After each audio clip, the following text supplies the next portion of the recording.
Hi, I'm Mary Rogers, and this is the meat grinder attachment for your Precision Master stand mixer.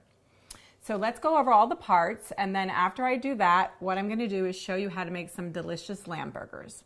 So first, you have numerous parts that come with your meat grinder attachment, but they can easily be stored, which I'll show you how to do.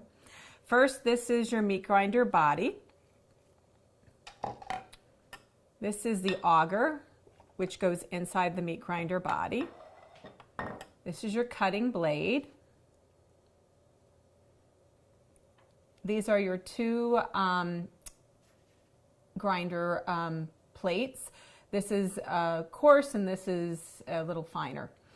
This is for when you're going to make sausage, these three items here. This is for smaller size sausages, and this is for large.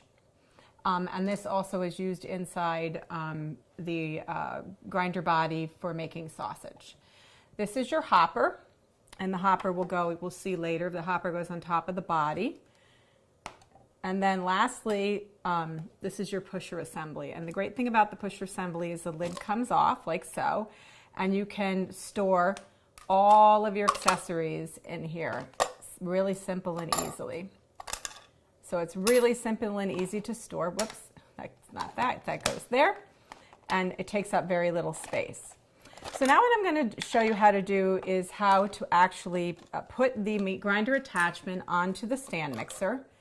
It's really easy to do. So first what we're going to do is remove the plate here. And on the side, you'll notice there's this screw. I'm just going to turn this around so you can see a little better. You want to make sure it's completely out. It's not jutting into the actual hub here. And what we're going to do is you're going to put the body on and you're going to turn it. There's like a little notch here, and you're going to make sure that that notch is there's little post there. You're going to make sure that the post is inside that notch, and then you're just going to hand tighten it. Is really good. So next what you're going to do is you're going to put in the auger, and you're going to make sure that's in very snugly. Make sure you push it in all the way.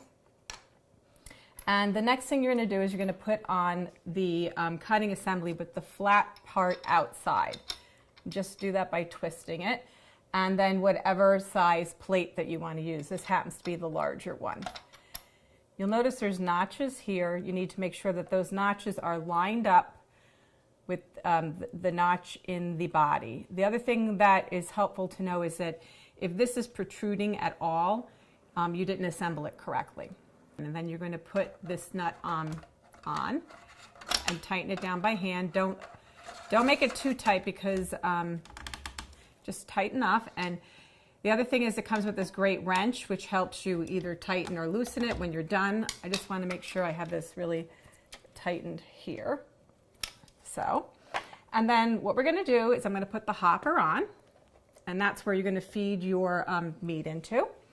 And then we're almost ready. I'm just going to put the feed tube together and clear away a few of these extra items. So, next what we're going to do is I'm going to show you how to make the lamb burgers. But before I do that, I just wanted to talk to you a little bit about the benefits of grinding your own meat. I happen to make lamb burgers all the time, but I do like to buy my meat at the farmer's market, or sometimes if you are buying large quantities of meat and you want to grind it up yourself and preserve it, freeze it, that's a really great thing to do. The most important thing about having a meat grinder is knowing what types of cuts of meat that you put into whatever your finished product is, whether it be meatloaf or meatballs. You can do everything from chicken, turkey, lamb, beef, whatever you choose. So when you're making some of these types of food like meatloaf or meatballs, you can grind your own meat, and then you can also use a stand mixer to mix it together afterwards and add all your ingredients. So let's get started today. Like I said, I'm going to make lamb sliders. I make lamb burgers all the time. I love them. They're nice and tasty and fresh. So what we're going to do is, you can see I have the cube meat here already. I'm actually going to mix it in here directly. I'll show you why, so you can actually see what we're doing. So This is like prepared in advance and then refrigerated because it needs to be cool. This is your garlic. This has quite a bit of garlic in it. It has fresh thyme. This is fresh rosemary. These are going to be really flavorful. The thing with lamb that you have to remember too is it's a very hearty meat, so it can take quite a bit of herbs and spices to flavor it up. So let's add our last few ingredients. This happens to be white wine to help moisten it, and salt for seasoning. Put that over there, and then pepper. The other thing that you can do to really help the flavors develop very nicely is you can actually do this and store it overnight. I'm not doing that today, obviously. And keep it cool, and then you can actually grind the meat the next day. So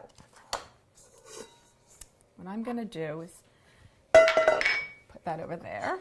It's going to line this up. So I'm actually going to use my hands for this because it's just so much easier. But once this is thoroughly mixed, we're just going to turn the machine on setting 3. Oh, actually I need this bowl to catch the meat. And then we're going to start putting the meat into the hopper.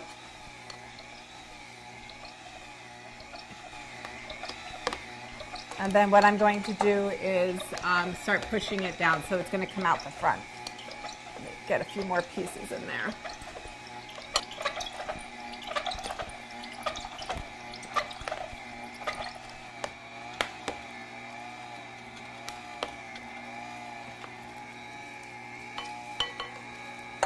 The nice thing about having a meat grinder is you can also do other items, not just meat. You can do breadcrumbs, you can do dried fruits. Like I said, you can really control the quality of the ingredients that you're feeding your family. Okay. So now what I'm going to do, I'm just going to turn this around a little bit. I'm going to just show you really quickly and easily how we can put together a few. You'll see how nice the texture is. It's really going to be easy to form these into hamburgers. So one of the little tricks I like to do is just wet your hands a little bit before you start. And then you can use a scale. A lot of times I do that just to make sure that I'm portioning them evenly. And really the reason for that is that if you make all of the hamburgers the same size, they'll cook evenly and they'll be a lot easier to actually make sure they're all the same doneness when you're grilling them. So there's one. And you saw how quickly and easily that I ground up the meat to my liking, and also able to make quite a few hamburgers very quickly. If you aren't really great at shaping the burgers, don't worry about it. You can always buy forms. Those are pretty close if you ask me. I'm just going to do one more. Like I said, you can make meatloaf. You can make, not only do I make lamb burgers, I also do a lot with turkey. So you can grind up your own turkey for turkey burgers or turkey meatballs, or even I like to make turkey bolognese so that we're not eating too much red meat. So whether you like your burgers really big, just like this is the way I like to do them. I like to get about 3 out of a pound of meat, so they're generous in size. But you can also, if you're having a party, it's a lot of fun to make small sliders. Like I said, just make sure that you weigh them out. I like to do that, or if you don't have a scale, another great thing to do is use a scoop, like an ice cream scoop. They're pre-measured. A lot of times people use those also to measure out their cookies.